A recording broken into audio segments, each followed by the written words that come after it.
అదేవిధంగా పోసాని విషయంలో దాదాపుగా అన్ని కేసుల్లో బెయిల్ వచ్చినప్పటికీ కూడా కొత్తగా సిఐడి ఆయనకి పీటీ వారెంట్ వేయటం వల్ల బెయిల్ రానటువంటి పరిస్థితి ఉంది.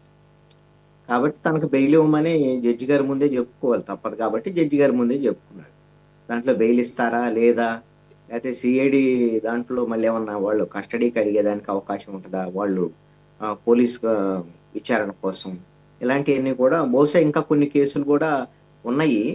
ఆ కేసుల విషయంలో కూడా మరి కోర్టు మరి ఈ విధమైనటువంటి అన్ని ఒకే తరహా ఒక అంశం మీదే కాబట్టి పదే పదే ఆయనకి ఆ, రిమాండ్ ఇవ్వాల్సినటువంటి అవసరం లేదని కనుక కోర్టు భావిస్తే ఆయనకి బెయిల్ దొరికేదానికి అవకాశం ఉండొచ్చు, చెప్పలేం.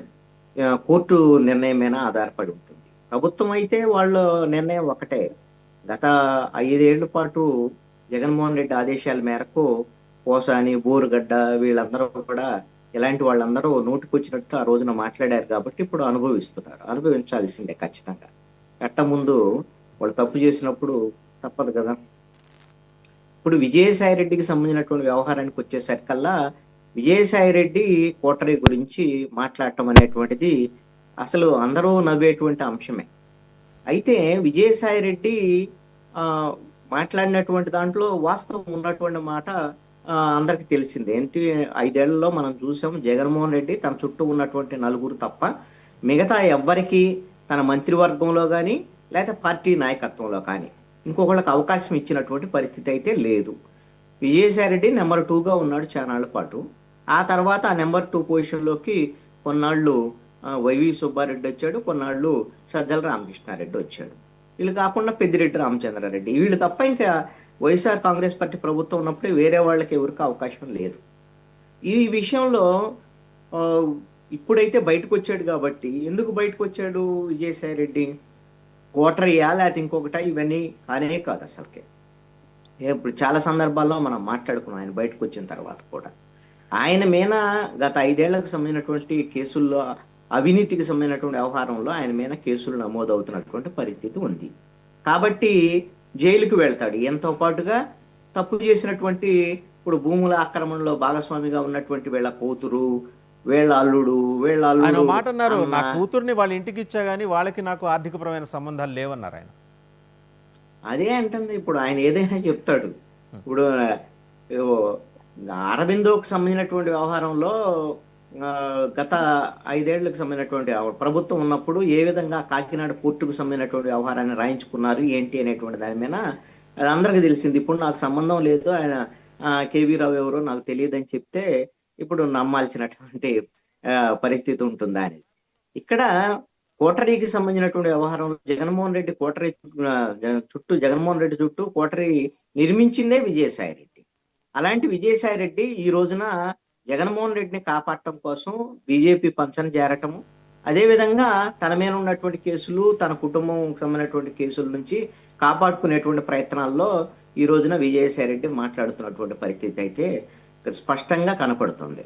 అయితే నిన్న పిలిచినటువంటి సిఐడి విచారణకు సంబంధించినటువంటి వ్యవహారం కూడా నాకు తెలిసి బహుశా కొద్ది రోజుల్లో ఆ, క్లీన్ చిట్ ఇస్తారనుకుంటా విజయసాయి రెడ్డికి ఈ కేసులో. ఎందుకు అతను క్లీన్ చిట్ ఇస్తే ఆయన వెళ్ళి బీజేపీలో హాయిగా చేరొచ్చు. కూటమి తరపున, కూటమిలో ఆయన మీద అసలు వ్యతిరేకత ఏం లేదు, మొదటి నుంచి లేదు, ఇప్పుడే కాదు. వైఎస్ఆర్ కాంగ్రెస్ పార్టీ ప్రభుత్వం ఉన్నప్పుడే విజయసాయి రెడ్డి చంద్రబాబు నాయుడుతో సమావేశాలు అయ్యాడు.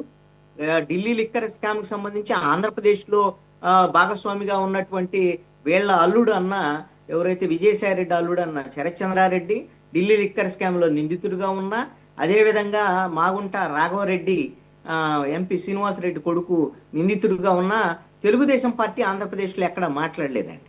ఎందుకు అని అంటే మొత్తము లాబీ చంద్రబాబు నాయుడుతో సహా జనసేనతో సహా బీజేపీ వాళ్ళు చాలా సందర్భాల్లో మాట్లాడారు కానీ ఇక్కడేం పోరాటం ఏం చేయలే.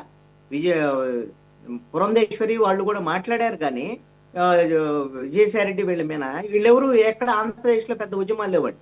పక్కనున్న తెలంగాణలో బీజేఓఎం వాళ్ళు ఇళ్ల మీదకి వెళ్ళి దాడులు చేసి నిరసనలు వ్యక్తం చేసినటువంటి పరిస్థితి ఉంది. ఆ స్థాయిలో విజయసాయి రెడ్డి కూటమి వాళ్ళని ఆ వాళ్ళు అధికారంలో ఉన్నప్పుడే మేనేజ్ చేసినటువంటి పరిస్థితి ఉంది. సౌత్ ఇండియా లిక్కర్ లాబీ మొత్తానికి విజయసాయి రెడ్డి అన్ని పార్టీల్ని మేనేజ్ చేశాడు, అన్ని మీడియాలని మేనేజ్ చేసేటువంటి ప్రయత్నం కూడా చేశారు. అందుకని ఆంధ్రప్రదేశ్లో ఎక్కడా కూడా ఢిల్లీ లిక్కర్ స్కామ్ మీద చర్చ జరగల.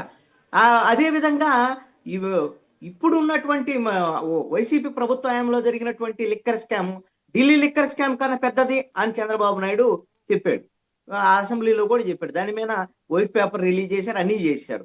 అది కూడా ముందుకెళ్ళటం లేదు. ఇప్పుడు 9 నెలలైనా కూడా ఎందుకు ముందుకెళ్ళట్లేదా అంటే ఆ లాబీ అంతా కూడా మళ్ళీ ఇప్పుడు ఉన్నటువంటి ప్రభుత్వంతో మాట్లాడుకోవటము ఇవన్నీ చేయటం. అంటే గత ప్రభుత్వం ఎవరు ప్రభుత్వం ఉంటే వాళ్ళు సెటిల్మెంట్లు చేసుకునేటువంటి ధోరణి. కాకినాడ పోర్టు వాళ్ళు సెటిల్మెంట్ చేసుకున్నారు, వైఎస్ఆర్ కాంగ్రెస్ పార్టీ వాళ్ళు రాయించుకున్నారు 68వ సంబంధించి, మిగతా వాళ్ళకే రాదు. ఇప్పుడు ఏం చేశారు వీళ్ళు అధికారంలోకి వచ్చిన తర్వాత పవన్ కళ్యాణ్ అక్కడికి వెళ్ళాడు, దాని ఇష్యూను రైజ్ చేశాడు. ఆ తర్వాత వచ్చిన తర్వాత ప్రైవేట్ సెటిల్మెంట్ చేసేసుకున్నారు. ఆల్రెడీ కేవీ రావుకి ఇప్పుడు అరబిందో నుంచి రాసేసుకున్నటువంటి పరిస్థితి. ఈ ప్రైవేట్ సెటిల్మెంట్ ఇది కూడా ప్రభుత్వం భాగస్వామ్యం లేకుండా, ప్రభుత్వానికి తెలియకుండా, తెలుగుదేశం పార్టీకి లేకపోతే జనసేనకు తెలియకుండా జరిగేటువంటి అవకాశమే లేదు. ఈ విధమైనటువంటి సెటిల్మెంట్లు చేసుకోవటానికి ఆ ప్రభుత్వాలు మీకు అవకాశం ఇచ్చింది. ఈ రోజున కూటమికి సంబంధించినటువంటి తెలుగుదేశము, జనసేన, బీజేపీ వాళ్ళతో విజయసాయి రెడ్డి పూర్తి స్థాయిలో అవగాహన, ఇది ఒక రకమైనటువంటి కుమ్మక్కట్. అంటే మనకు అధికారం వస్తే చాలా, అంటే దొంగలు ఊళ్ళు పంచుకున్నటువంటి ధోరణిలో ఈ రోజున అన్ని రాజకీయ పార్టీలు వ్యవహరిస్తున్నటువంటి తీరు. నేను రాజకీయ పార్టీలని ఏదో ఊరికి అందాజుగా నేను విమర్శ చేయట్లా. ఒక స్పెసిఫిక్ గా పలానా ఇష్యూస్ లో వీళ్ళు చేస్తున్నటువంటి ధోరణి మీద మాత్రమే నేను చెప్తున్నాను. అందరూ కూడా ఒకే తరహాలో అధికారం వస్తే చాలు, తమకు సంబంధించినటువంటి వాటాలు, డబ్బులకు సంబంధించినటువంటి అవినీతి, అక్రమాలకు సంబంధించినటువంటి విషయాలు ఎవరు తక్కువ కాదు. దీనికి దాదాపుగా కింగ్ పిన్ లాంటి వాళ్ళు విజయసాయి రెడ్డి. అన్ని పార్టీలకి విజయసాయి రెడ్డి గారు ఏం మాట్లాడారో చూద్దాం. నిన్న మాట్లాడారు ఆయన సిఐడి విచారణకు హాజరైన తర్వాత. ఒకసారి ఆయన ఏం మాట్లాడారు చూద్దాం. జగన్మోహన్ రెడ్డి గారితో నేను మాట్లాడినప్పుడు నేను చాలా స్పష్టంగా చెప్పా, సార్ మీ మనసులో నాకు స్థానం లేదు, నా మనసు విరిగిపోయింది. మీ మనసులో స్థానం లేనప్పుడు ఈ పార్టీలో కొనసాగాల్సినటువంటి అవసరం నాకు లేదు, కాబట్టే నేను ఈ పార్టీ వదిలి వెళ్ళిపోతున్నాను.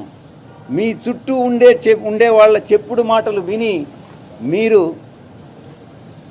తప్పుదోవ పట్టొద్దు. మీకు ఎవరు నిజాలు చెప్తున్నారు, ఎవరు అబద్ధాలు చెప్తున్నారు అన్నటువంటిది మీరు పూర్తిగా అర్థం చేసుకోండి. అర్థం చేసుకొని మీరు